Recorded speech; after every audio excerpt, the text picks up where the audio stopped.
How to fix Huawei mobile phones is not charging.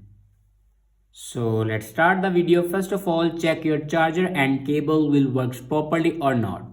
If it doesn't work properly, then update a new one charger and cable. After updating a new one charger and cable, then restart your device. For restart your device, press and hold power button and then click on restart.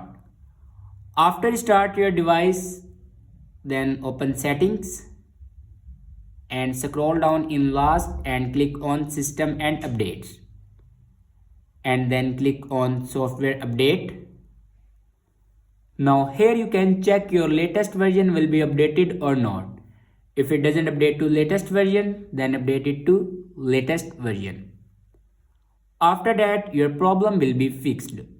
I hope this video is helpful for you. Thanks for watching.